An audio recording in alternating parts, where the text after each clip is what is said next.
Bienvenida. Buenas tardes, muchas gracias. Bienvenida, Daniela. Muchas gracias por venir de nuevo. Hoy no está Macaya Márquez. Ni está el Mundial. Ni está el Mundial tampoco. Ni está el Mundial, no, es cierto.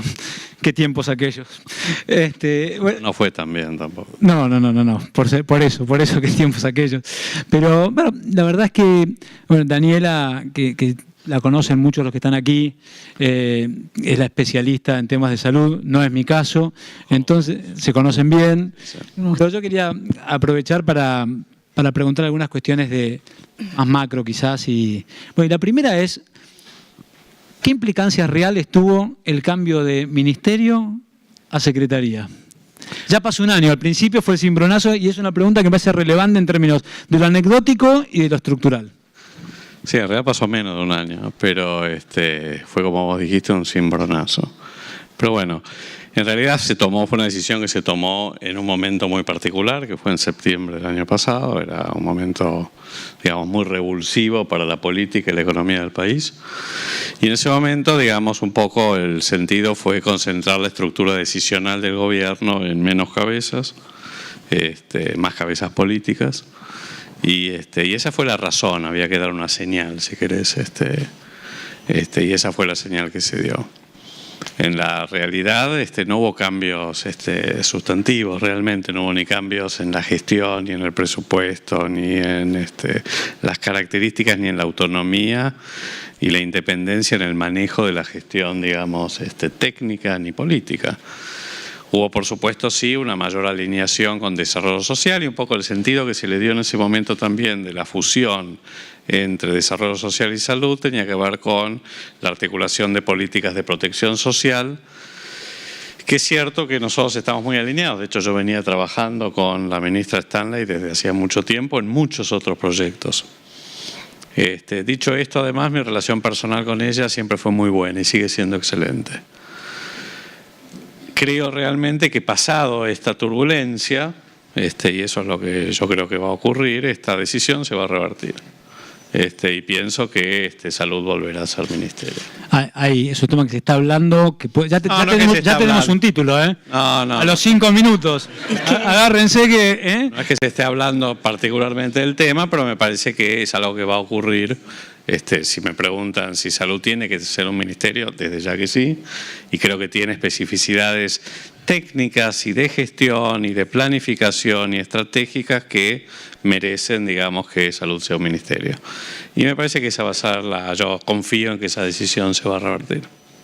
Es que vos sabés que prácticamente el doctor tiene un club de fans que es que vuelva al ministerio, pero es exactamente, primero que doy fe que esto como periodista no hubo cambios, no se advirtieron los cambios, pero sí es cierto que la entidad del tema salud en la Argentina sobre todo amerita un ministerio. Así que hay un club prácticamente de fans en las redes.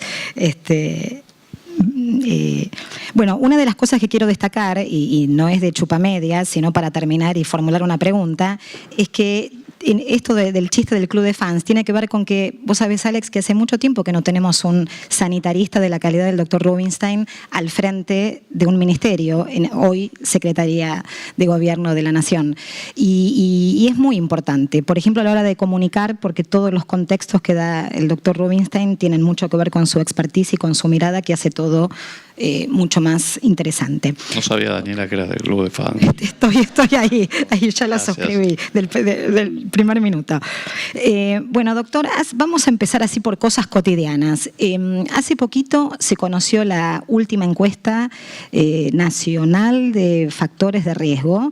Es un poco una especie de medidor, de medida que nos ponen a los argentinos respecto de un montón de conductas. Por ejemplo, la obesidad, el sedentarismo, no nos dio muy bien. Le voy a plantear dos paradojas y usted va a desarrollar todas las que guste. La primera, y usted es un gran trabajador de la cuestión, estamos mal en obesidad infantil, estamos mal en obesidad en general, en sobrepeso. Respecto de los argentinos, estamos en una cifra del 60%. Hay un 60% de los argentinos que tampoco hacen actividad física. Y sin embargo, y es un dato interesante para después ahondar, sin embargo, decreció la cifra de tabaquismo. Y esto responde, y lo vamos a ampliar a excelentes políticas públicas de salud al respecto. ¿Cómo ve este panorama y cómo nos puede contar un poquito los resultados de esta encuesta? Bueno, los resultados fueron recientemente publicados, digamos hace 2 semanas, que es la 4ª encuesta nacional de factores de riesgo. Ya había habido 3 oleadas previas desde el 2005, el 2009 y el 2013. Esta es la primera que además tiene mediciones directas, objetivas. O sea, no solamente se le preguntó a la gente si sabía si era hipertensa o diabética o si se había hecho un Papa Nicolau, sino que además se le midió la presión, la altura, el peso, se le tomaron, digamos, se le sacó sangre para mediciones bioquímicas, etc. Así que en ese sentido, digamos, contamos con datos mucho más duros. Pero cuando uno ve la tendencia, en el caso del sobrepeso y la obesidad, en realidad las cifras actuales, digamos, de esta 4ª encuesta en adultos, porque esta es la encuesta nacional de factores de riesgo en adultos arriba de 18 años, es 66% de sobrepeso y obesidad. O sea, exactamente 2/3 partes de la población argentina adulta tienen sobrepeso y obesidad. Estamos prontos a publicar la 2ª encuesta nacional de nutrición y salud, que en realidad complementa esta encuesta. También son encuestas poblacionales distribuidas en todos los aglomerados urbanos en la Argentina, pero que además incluye la población infantil. Y ahí yo les puedo adelantar que estamos viendo lo mismo. Más del 40% de los niños y adolescentes tienen sobrepeso y obesidad. A esto agreguémosle que lo he comentado. Al podio, que eso, ¿cómo? La Argentina volvió al podio regional de obesidad. Exactamente, y peor aún, todavía sigue existiendo, digamos, no probablemente en ustedes, pero sí en la población general, la creencia y la percepción de que la obesidad es un problema, primero que depende de que es una decisión, y el segundo punto es que depende de estar relacionado con sociedades afluentes, que tienen riqueza, que comen muy bien y que comen mucho. La obesidad hoy es un problema de la pobreza y todas las enfermedades crónicas hoy son enfermedades cada vez más concentradas en los quintilos más pobres de la población. Para darles un dato que nosotros tenemos relevado, de los millones de chicos que están cubiertos por el programa Sumar, que es un poco el seguro público que cubre en las provincias a toda la población sin cobertura de obras sociales o de prepagas, por cada 5 chicos con malnutrición, 4 de ellos tienen sobrepeso y obesidad y 1 solo tiene la desnutrición clásica, que es la de bajo peso y baja talla. O sea que claro, y esto imagínense lo que impacta en desarrollo cognitivo, oportunidades laborales, enfermedades crónicas como la diabetes, la obesidad, la enfermedad cardiovascular, el cáncer cuando sean adultos, y lo que implica también en términos de pérdida de desarrollo económico y social de un país. Entonces, lo que vos decís de tabaquismo, Daniela, por otro lado, es cierto que viene bajando, pero no viene bajando como nosotros querríamos. O sea, por supuesto que esto está directamente relacionado con la implementación de políticas públicas, como los espacios libres de humo, como la regulación de publicidad, patrocinio, y muchas de las medidas y la presión de los social de los pares, ¿no? De todos ustedes que hoy no admitirían que alguien fume en un espacio cerrado. Yo creo que eso tiene tanta importancia o más que las políticas públicas. Pero la realidad es que aun cuando bajó desde la primera encuesta nacional de factores de riesgo un 25% el tabaquismo, estaba en 30 en el 2005 y ahora está en 22 y poquito y monedas, aún así seguimos siendo uno de los países que más fuma en la región. O sea que falta mucho. Bajó la edad. Etariamente los chicos... Bajó la edad, exactamente, tenemos un tema con los adolescentes y también tenemos un tema con un fuerte gradiente social que ahora está apareciendo. Antes no era tan contundente, ahora está apareciendo en esta encuesta un fuerte gradiente social donde los segmentos que más fuman son los de los quintilos más pobres. Doctor, recién mencionaba la pobreza como un factor de impacto casi crucial en estas cifras. Teniendo en cuenta la crisis del país de los últimos 3 años o 2 años, teniendo en cuenta, ¿en qué políticas públicas relacionadas con la salud tuvo mayor impacto y tiene mayor impacto la crisis económica? Bueno, uno es el tema claramente, digamos, el tema de, por ejemplo, el sobrepeso y la obesidad es un problema hoy de mala calidad nutricional. Y esto está directamente relacionado a la pobreza. ¿Qué políticas públicas vamos a implementar? Nosotros estamos ya muy prontos y ya empezamos muchas acciones de lo que se va a llamar, ya les doy la primicia si quieren, el Plan de Alimentación Saludable en la Infancia, el Plan ASI, que estamos prontos a alargar, que es una estrategia interministerial que lidera salud, pero con desarrollo social, con educación, con agroindustria, con producción, y además intersectorial, porque también tenemos que incluir a los demás actores, la industria alimentaria, digamos, las ONG, las universidades, la academia, el público en general.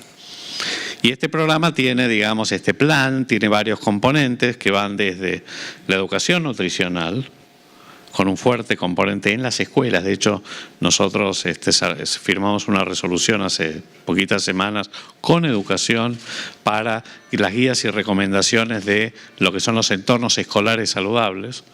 Esto es cómo transformar los entornos escolares obesogénicos en entornos escolares saludables. Y esto pasa porque, por ejemplo, los datos que estamos recogiendo de la Encuesta Nacional de Nutrición y Salud, de la ENIS, que todavía no están publicados, dicen que prácticamente un 70% de las escuelas públicas se entrega algún tipo de alimento, pero el alimento que se entrega son alimentos de bajo valor nutricional, bebidas azucaradas, pastelería, etc. Claro, además de los kioscos escolares, de la falta de bebederos para tomar agua segura, en fin. Todas estas cosas son las que estamos empezando a trabajar con educación, con la comunidad docente, con la comunidad de padres, que va a ser uno de los fuertes componentes de este programa. Pero también hay otros componentes como el mejoramiento de los planes alimentarios. Estamos trabajando con producción, por ejemplo, ahora para incorporar en precios cuidados productos saludables. Bueno, de ahí le tengo que hacer un... Sí, ya sé, sabía que me ibas a hacer alguna pregunta. No podía, me la dejó picando. Por eso lo digo antes. Y lo mismo, pero dale, ya sé la pregunta. No, ustedes vieron, pero el doctor recogió el guante cuando salió la primera lista de precios esenciales, que hoy gratamente ha salido aumentada y corregida. Había jardinera, había un corte de carne con mucha grasa, o sea, toda esta sapiencia que el doctor acá nos explaya no estaba reflejada en una lista que básicamente se generó y se creó para la accesibilidad de esos productos y tener una mesa familiar saludable. ¿Cómo advierte esa paradoja y esa contradicción? Hoy salió mejorada, di el dato. Y va a mejorar más todavía. Bien. Sí, es una paradoja, coincido, digamos. Además fue muy bien reflejada en los medios porque habíamos publicado la encuesta hace 2 o 3 semanas. Pero bueno, es como que van por andariveles diferentes. Lo que acá se quiso es proteger el consumo, digamos, de la población, particularmente más vulnerable, aquellas cosas donde hay mayor consumo. Esa fue la prioridad.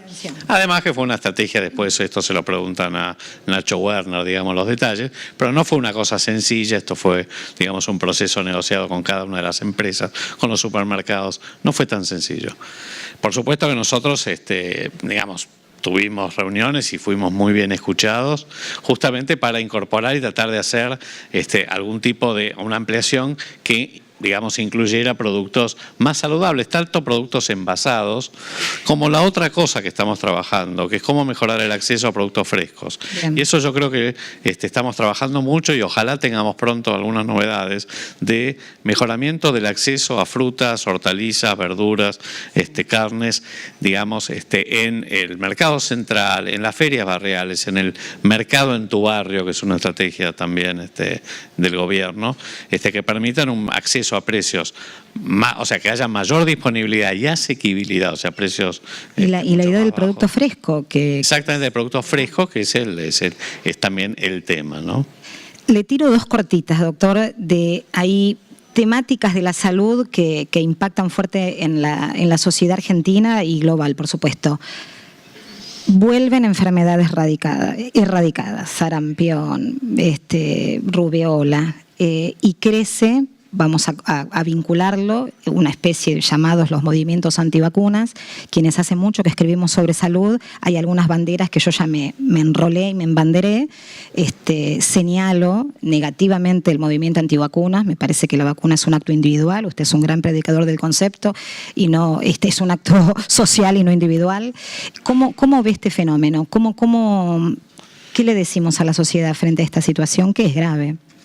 Sí, yo creo que afortunadamente el movimiento antivacunas todavía no ha penetrado demasiado en nuestro país, como sí lo ha hecho en Estados Unidos, donde hay en este momento hay un par de brotes de sarampión. En Nueva York. Exacto, por ejemplo, en Europa. En la Argentina todavía esto no, si bien en algunos núcleos aislados existe hoy, todavía no ha penetrado. La realidad es que los casos que hemos tenido, los 14 casos que hemos tenido, digamos, el año pasado y 4 casos este año de sarampión, fueron de cepas que no circulan en la Argentina, eran cepas que no son locales. Pero por supuesto que esto genera cierta preocupación. Nosotros, con respecto al sarampión, que es la más, yo diría la más preocupante de todas, el año pasado tuvimos una excelente campaña de refuerzo que hicimos entre septiembre y diciembre, donde llegamos a tasas de vacunación de arriba del 90% de la población, casi 95% de todos los niños susceptibles. Así que en ese sentido estamos, yo diría, razonablemente protegidos. Pero esto no quita que tenemos que bajemos los brazos, como pasó el año pasado con la campaña antigripal. ¿Cuál? Antigripal tuvimos tasas de vacunación sensiblemente más bajas, particularmente en algunos grupos, como los chiquitos de menos de 2 años o las embarazadas. Y esto sí es preocupante. Este año me parece que la cosa está viniendo mejor. Sí, igual estamos en pleno proceso de que se supone que las mamás, sobre todo los... Pero coincido con vos que la vacunación no es un acto individual. La vacunación, ustedes saben, todos ustedes probablemente sepan igual o mejor que yo, que la vacunación depende de que el otro se vacune. Por eso es un bien público. Tiene externalidades positivas. Si ustedes se vacunan, pero hay uno que no se vacuna, pero el resto se vacunó, el virus no circula. ¿Cuál? El virus no circula. Entonces, esa persona que no se vacunó está protegida. Ahora, cuando la tasa de vacunación baja por debajo de cierta proporción, y esa proporción en general ya por debajo del 85% empieza a ser preocupante, por debajo del 70% realmente muy preocupante, ahí puede empezar a circular el virus. Y además, y hay que decirlo, la Argentina posee un calendario nacional de vacunación, uno de los, y usted me corregirá, de los más amplios e inclusivos de América Latina seguro, y no sé, y está ahí en el top 5 del mundo. La región es el primero. Sí, eso sí, eso sí. Y esas son decisiones colectivas, ¿verdad? Sociales de invertir en esto, porque les cuento, para que sepan, que esto es una fuertísima inversión. Del Estado. Fuertísima inversión. Hoy el presupuesto de vacunas, supera los 14 mil millones de pesos para cubrir ese calendario de vacunación. Es un esfuerzo importantísimo del Estado Nacional. Hablando del presupuesto, doctor, con la devaluación del año pasado, ¿en qué medida van a conseguir las partidas para poder llegar con grandes insumos en dólares a otro tipo de cambio para poder sostener la cobertura de salud? Bueno, el ejemplo de las vacunas es clave. Nosotros las vacunas, excepto 2 vacunas que se la producen laboratorios locales, el resto se importan. Se importan vía lo que es el fondo rotatorio de la Organización Panamericana de la Salud, que compra a precios, digamos, mucho más accesibles para toda la región, en un proceso de compra centralizada, y nosotros vamos pidiendo eso. Por supuesto que la devaluación nos pegó muy fuerte. El año pasado tuvimos un cimbronazo enorme, y de hecho ustedes recordarán, porque fue de público, cuando tomamos la decisión de posponer la dosis de refuerzo de la vacuna antimeningocóxica de los 11 años, ustedes saben que la vacuna antimeningocóxica es para proteger contra una de las cepas de la bacteria, del meningococo, que es el meningo C, que paradójicamente no es la cepa que... Hay pocos casos, afortunadamente, de lo que se llama la meningococcemia, que es una enfermedad sistémica que cuando se produce en los chicos es gravísima. Pero la cepa más común de esos pocos casos no es justamente la que nosotros estamos cubriendo. Pero más allá de eso, se tomó la decisión de incorporar al calendario esta vacuna, y esta vacuna representaba prácticamente la mitad del presupuesto, del calendario de 20 vacunas. Así que imagínense cuando fue la devaluación, lo que implicó eso. Entonces ahí tuvimos que tomar una decisión, que fue posponer la vacuna para el grupo que, digamos que se le daba solo para disminuir la aportación nasal. No era un grupo, el grupo de 11 años no es el grupo de riesgo. Los chiquitos de mayor riesgo son los de menos de 2 años. Pero fíjense cómo fue recibido, o sea, realmente hubo a mí me mataron. Fue una decisión, por supuesto, que se tomó. Fue suspensión, fue posponerla. Pero bueno, a veces, imagínense que se tomó justamente por esto, ahora estamos recomponiendo todo ese stock atrasado que teníamos de vacuna antimeningocócica, pero es cierto, este tipo de turbulencias cambiarias, cuando nosotros la mayoría de los insumos críticos los importamos, y nosotros nos manejamos con, imagínense, el año pasado nosotros teníamos un presupuesto, cuando se fijó el presupuesto de 2018, se fijó en septiembre de 2017 con un dólar a 17 pesos, y cuando terminamos el año estábamos con un dólar a 35. No me acuerdo cuánto. Sí. 40, por eso digo. Así que obviamente esto tiene, por supuesto que tuvimos partidas extraordinarias de Hacienda, lo que se llaman sobretechos presupuestarios, que nos permitieron surfear un poco esa ola, pero la verdad que fue difícil. Doctor, dentro de lo que usted siente que está pendiente en los objetivos que se puso a la hora de asumir el ministerio, si podría nombrar cuáles son y cuáles de ellos están pendientes por una cuestión económica y cuántos por una cuestión estructural, y cuáles son, ¿no? La agenda, digamos, de un ministro o secretario de gobierno es bastante vasta y extensa.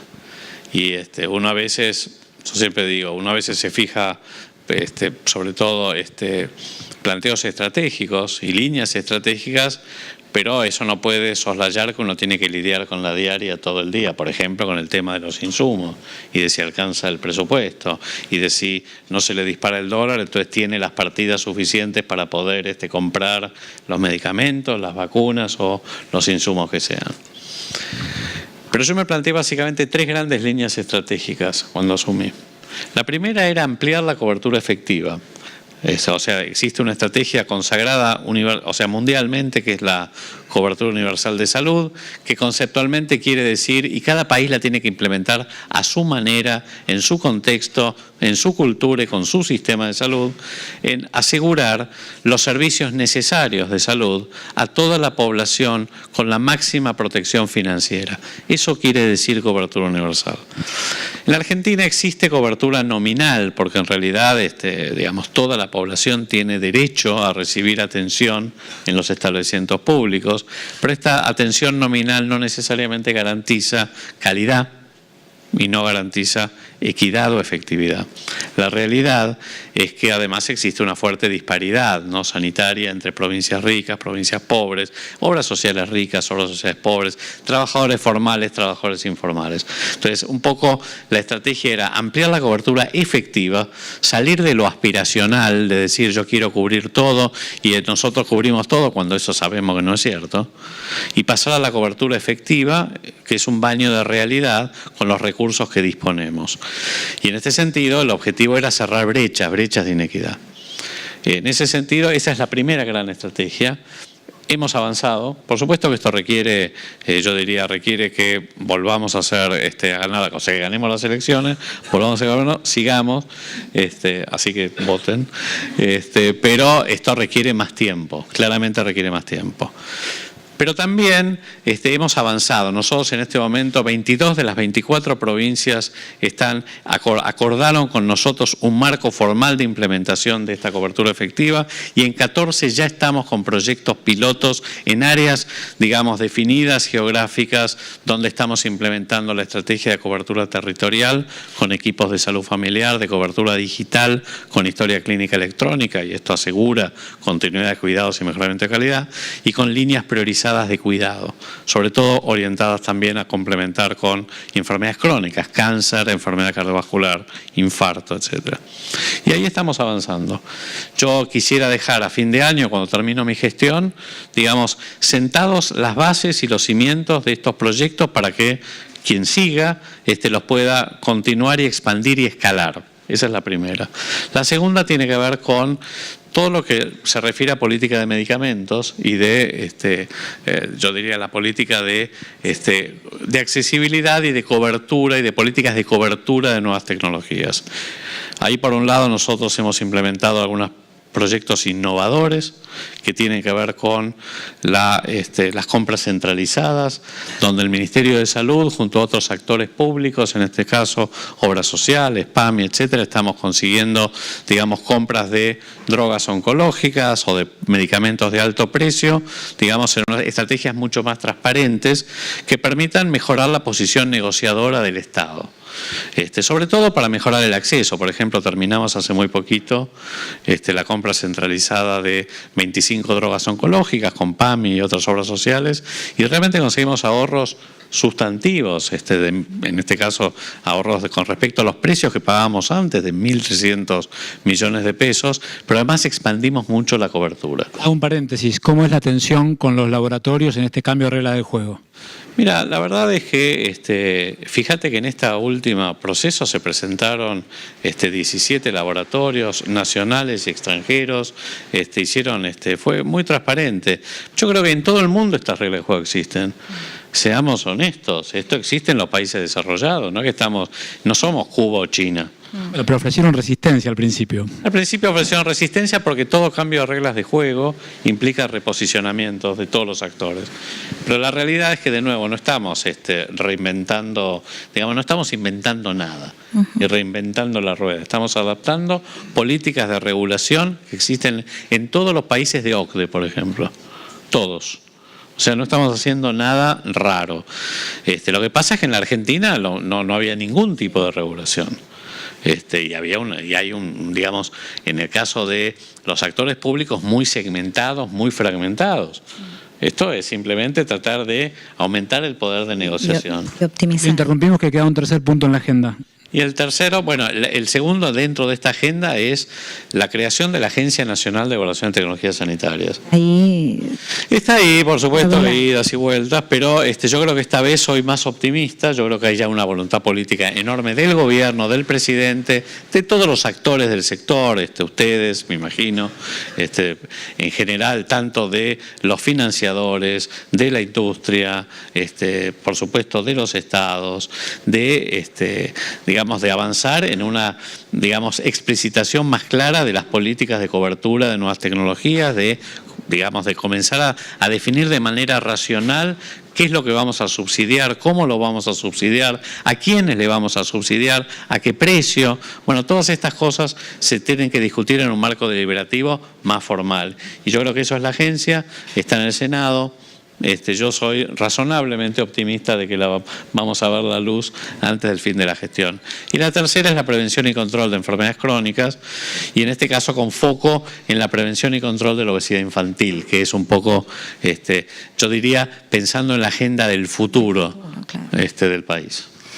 Cortito, ya que estábamos hablando de actores de la industria, esta semana vio que se conformó dentro del sector privado, hay UAS, Unión Argentina de la Salud, en donde el sector privado claramente, al menos lo que manifestó de manera pública cuando se presentaron, creo que fue el martes, lunes de esta semana, es queremos hacer un fuerte señalamiento, queremos más participación del Estado. Estamos solos, tenemos un sistema del sector privado en crisis. ¿Qué les dice? ¿Cómo ve esta situación? Es cierto que el sector está en crisis. Algunos sectores están más afectados, el sector prestador privado está complicado. Y nosotros somos... ¿En el sistema mixto? Digamos, de ir caminando despacito en algunas cuestiones. ¿El sistema mixto en qué sentido? ¿Público-privado para el... Sí, por supuesto. De la salud. Miren, yo creo que tiene que haber en la Argentina es así, digamos, y lo que algunas de las cuestiones que se señalaron son ciertas. Digamos, en este momento el 70% de la prestación de servicios es privada, es cierto, se da con actores privados, con sanatorios, clínicas, prestadores privados, sobre todo en la seguridad social, y en el sector privado ni que hablar. Más del 50% de las camas hospitalarias, sanatoriales en la Argentina son privadas. Es una masa de 30 millones de personas, más o menos. Bueno, exacto. Las obras sociales en general, sí, subcontratan al sector prestacional privado. Y ese sector es cierto que está en crisis, está con serios problemas estructurales. Nosotros yo he tenido muchas reuniones con las cámaras de prestadores. Hay algunas cosas que nosotros podemos intervenir, en otras no. existen también contratos entre las prepagas y las sanatorios. Nosotros no solo lo podemos hacer, y eso yo me ofrecí y lo he hecho, es acercar las posiciones, es tratar de facilitar el diálogo. Pero ahí hay cuestiones de entre privados que nosotros no nos podemos meter. Sí, tratamos de generar digamos, el marco regulatorio que permita ordenar un poco esas relaciones. Y en ese sentido hemos hecho cambios en los decretos de las prepagas, hemos hecho, estamos trabajando con la emergencia sanitaria, que es un tema, digamos, que se planteó en esta, digamos... 7 años llevamos técnicamente de emergencia sanitaria. Y estamos, bueno, pero la emergencia económica... Por eso, responde al Estado, digamos, al país. Sí, sí, es el país que a veces pateamos... Pero es fuerte, digo, cuando uno lo cuantifica en años y lo vincula a... Pues la cosa de que pateamos la pelota para adelante, ¿viste? Pero es así, es... La última, doctor, porque ya si no, después van a tirarnos con el gong. Del 1 al... o dos últimas muy cortas. Una es del 1 al 10, donde 10 era el top de la corrupción y 1 éramos Suiza. ¿Cómo imagina o cómo estima ahora, que ya pasó el tiempo de la evaluación, que tomó el gobierno, el Ministerio de Salud, en las prácticas de compliance? ¿Del ministerio o de todo el gobierno? Relacionado directamente a la salud. Yo creo que hay una fuerte, la verdad que no sé cuánto decirte, si decirte uno, o sea, ha disminuido de manera dramática en el sentido que hoy todos los procedimientos son transparentes. Empecemos por el expediente electrónico en la administración pública, solo eso. Todas las, y el Ministerio de Salud también, es todo por expediente electrónico. Y ahora algunas estructuras que nos terminaban de faltar, como ANMAT o dentro del Ministerio, ahora están migrando hacia expediente electrónico. Eso solo permite trazabilidad de todos los procesos. ¿Se podrá estimar después la cantidad de millones de dólares ahorrados nominalmente de la gestión? Y qué sé yo, no sé, supongo que sí, se podrá estimar, se podrán hacer modelos, pero claramente esto es un fuertísimo desincentivo a la corrupción. Además de que todas las prácticas, desde las licitaciones, los procesos de compra, son todos procesos transparentes. En general yo te diría que, pero esto no es solamente en salud, esto es a todo nivel en el gobierno, es una política de gobierno en realidad, todo lo que es transparencia, que se está encarando de manera muy, yo te diría, bastante proactivamente, pero todo lo que es el expediente electrónico y los procesos, digamos, de simplificación productiva que hoy existen, digamos, lo están llevando a cabo modernización, producción, en fin. ¿Ganan en octubre? Mira, yo confío que sí, Yo soy optimista, yo creo que sí.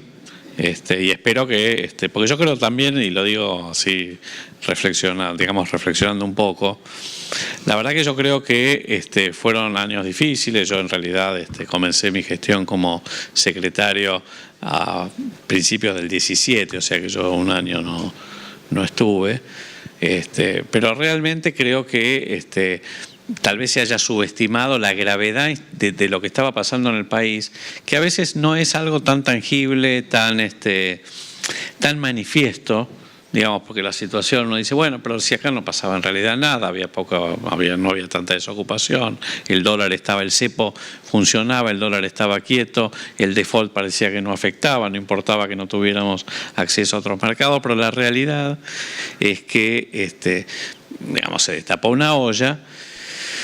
Y bueno, por ahí se subestimó lo que es el impacto real de lo que el país tenía, y yo creo que digamos, a todos nos sorprendió mucho. La realidad también es que yo creo que eso de una o de otra manera se sabe.